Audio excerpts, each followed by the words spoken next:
राम राम राम राम राम राम राम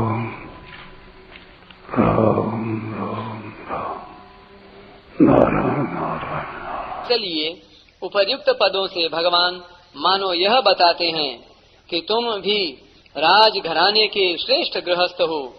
कर्मयोग तुम्हारे घर की खास विद्या है, इसलिए इसी का पालन करना तुम्हारे लिए श्रेयस्कर है।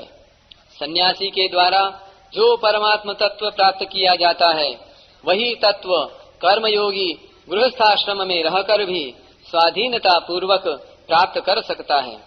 अतः कर्मयोग गृहस्थों की तो मुख्य विद्या है, पर सन्यास आदि अन्य आश्रम वाले भी इसका पालन करके परमात्म तत्व को प्राप्त कर सकते हैं। प्राप्त परिस्थिति का सदुपयोग ही कर्मयोग है।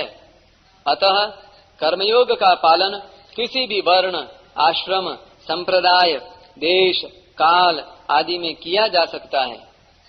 किसी विद्या में श्रेष्ठ और प्रभावशाली पुरुषों का नाम लेने से उस विद्या की महिमा प्रकट होती है, जिससे दूसरे लोग भी वैसा करने के लिए उत्साहित होते हैं। जिन लोगों के हृदय में सांसारिक पदार्थों का महत्व है, उन पर ऐश्वर्यशाली राजाओं का अधिक प्रभाव पड़ता है। इसलिए भगवान सृष्टि के आदि में होने वाले सूर्य का तथा मनु आदि प्रभावशाली राजाओं के नाम लेकर कर्मयोग का पालन करने की प्रेरणा करते हैं। विशेष बात, क्रियाओं और पदार्थों में राग होने से अर्थात उनके साथ अपना संबंध मानने से कर्मयोग नहीं हो पाता। गृहस्थ में रहते हुए भी सांसारिक भोगों से अरुचि होती है, यानी उपरति अथवा कामना का अभाव होता है। किसी भी भोग को भोगें, अंत में उस भोग से अरुचि अवश्य उत्पन्न होती है, यह नियम है। आरंभ में भोग की जितनी रुचि कामना रहती है, भोग भोगते समय वह उतनी नहीं रह जाती, प्रत्युत क्रमशः घटते घटते समाप्त हो जाती है।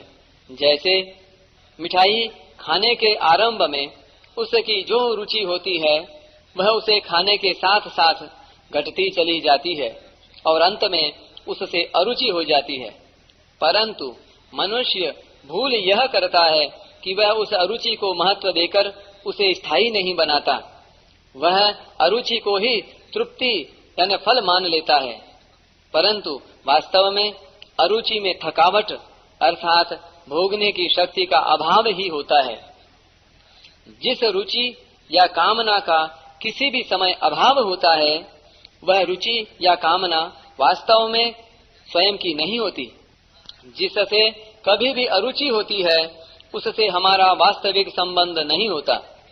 जिससे हमारा वास्तविक संबंध है, उस सत स्वरूप परमात्म तत्व की ओर चलने में कभी अरुचि नहीं होती, प्रत्युत रुचि बढ़ती ही जाती है।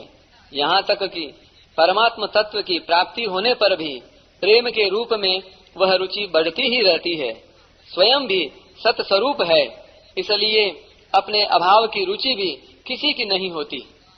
कर्म, करण, शरीर, इंद्रियां, मन आदि और उपकरण पदार्थ अर्थात कर्म करने में उपयोगी सामग्री, ये तीनों ही उत्पन्न और नष्ट होने वाले हैं। फिर इनसे मिलने वाला फल कैसे नित्य होगा? वह तो नाशवान ही होगा। अविनाशी की प्राप्ति से जो तृप्ति होती है, वह नाशवान फल की प्राप्ति से कैसे हो सकती है? इसलिए साधक को कर्म, करण और उपकरण तीनों से ही संबंध विच्छेद करना है। इनसे संबंध विच्छेद तभी होगा जब साधक अपने लिए कुछ नहीं करेगा, अपने लिए कुछ नहीं चाहेगा और अपना कुछ नहीं मानेगा। प्रत्युत अपने कहलाने वाले कर्म, करण और उपकरण इन तीनों से अपना संबंध विच्छेद करने के लिए इन्हें संसार का ही मानकर संसार की ही सेवा में लगा देगा। कर्म करते हुए भी कर्मयोगी की कर्मों में कामना, ममता और आसक्ति नहीं होती, प्रत्युत उनमें प्रीति और तत्परता होती है। कामना, ममता तथा आसक्ति अपवित्रता करने वाली हैं और प्रीति तथा तत्परता पवित्रता करने वाली हैं। कामना, ममता तथा आसक्ति पूर्वक किसी भी कर्म को करने से अपना पतन और पदार्थों का नाश होता है तथा उस कर्म की बार बार याद आती है, अर्थात उस कर्म से संबंध बना रहता है। परंतु प्रीति तथा तत्परता पूर्वक कर्म करने से अपनी उन्नति और पदार्थों का सदुपयोग होता है, नाश नहीं, तथा उस कर्म की पुनः याद भी नहीं आती, अर्थात उस कर्म से संबंध विच्छेद हो जाता है। इस प्रकार कर्मों से सर्वथा संबंध विच्छेद होते ही नित्य प्राप्त स्वरूप अथवा परमात्म तत्व का अनुभव हो जाता है। कोई भी मनुष्य क्यों न हो, वह सुगमता पूर्वक मान सकता है कि जो कुछ मेरे पास है वह मेरा नहीं है, प्रत्युत किसी से मिला हुआ है। जैसे शरीर माता पिता से मिला है, विद्या योग्यता गुरुजनों से मिली है इत्यादि। तात्पर्य यह कि एक दूसरे की सहायता से ही सबका जीवन चलता है। धनी से धनी व्यक्ति का जीवन भी दूसरे की सहायता के बिना नहीं चल सकता। हमने किसी से लिया है तो किसी को देना, किसी की सहायता करना, सेवा करना हमारा भी परम कर्तव्य है।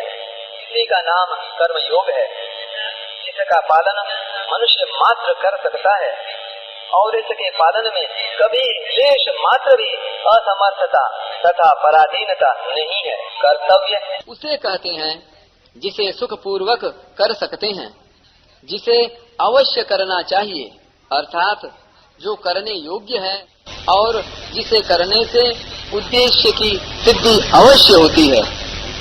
जो नहीं कर सकते उसे करने की जिम्मेवारी किसी पर नहीं है और जिसे नहीं करना चाहिए उसे करना ही नहीं है। जिसे नहीं करना चाहिए उसे न करने से दो अवस्थाएं स्वतः आती हैं, निर्विकल्प अवस्था अर्थात कुछ न करना, अथवा जिसे करना चाहिए उसे करना। कर्तव्य सदा निष्काम भाव से एवं परहित की दृष्टि से किया जाता है। सकाम भाव से किया गया कर्म बंधन कारक होता है, इसलिए उसे करना ही नहीं है। निष्काम भाव से किया जाने वाला कर्म फल की कामना से रहित होता है, उद्देश्य से रहित नहीं। उद्देश्य रहित चेष्टा तो पागल की होती है। फल और उद्देश्य दोनों में अंतर होता है। फल उत्पन्न और नष्ट होने वाला होता है, पर उद्देश्य नित्य होता है। उद्देश्य नित्य प्राप्त परमात्मा के अनुभव का होता है, जिसके लिए मनुष्य जन्म हुआ है। अपने कर्तव्य का पालन न करने से उस परमात्मा का अनुभव नहीं होता। सकाम भाव, प्रमाद, आलस्य आदि रहने से अपने कर्तव्य का पालन कठिन प्रतीत होता है। वास्तव में कर्तव्य कर्म का पालन करने में परिश्रम नहीं है। कर्तव्य कर्म सहज स्वाभाविक होता है, क्योंकि यह स्वधर्म है।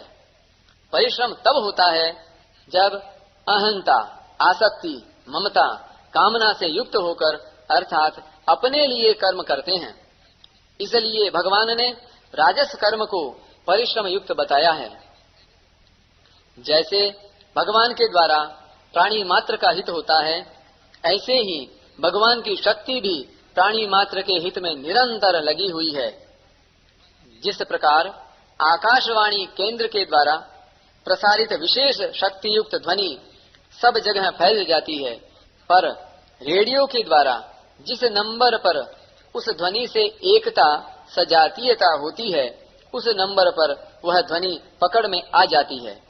इसी प्रकार जब कर्मयोगी स्वार्थ भाव का त्याग करके केवल संसार मात्र के हित के भाव से ही समस्त कर्म करता है, तब भगवान की सर्वव्यापी हितैषिणी शक्ति से उसकी एकता हो जाती है और उसके कर्मों में विलक्षणता आ जाती है। भगवान की शक्ति से एकता होने से उसमें भगवान की शक्ति ही काम करती है और उस शक्ति के द्वारा ही लोगों का हित होता है। इसलिए कर्तव्य कर्म करने में न तो कोई बाधा लगती है और न परिश्रम का अनुभव ही होता है। कर्मयोग में पराश्रय की भी आवश्यकता नहीं है। जो परिस्थिति प्राप्त हो जाए उसी में कर्मयोग का पालन करना है। कर्मयोग के अनुसार किसी के कार्य में आवश्यकता पड़ने पर सहायता कर देना सेवा है। जैसे किसी की गाड़ी खराब हो गई और वह उसे धक्का देने की कोशिश कर रहा है, अतः हम भी इस काम में उसकी सहायता करें तो यह सेवा है। जो जानबूझकर कार्य को खोज खोज कर सेवा करता है वह कर्म करता है, सेवा नहीं, क्योंकि ऐसा करने से उसका उद्देश्य पारमार्थिक न रहकर लौकिक हो जाता है। सेवा वह है जो परिस्थिति के अनुरूप की जाए।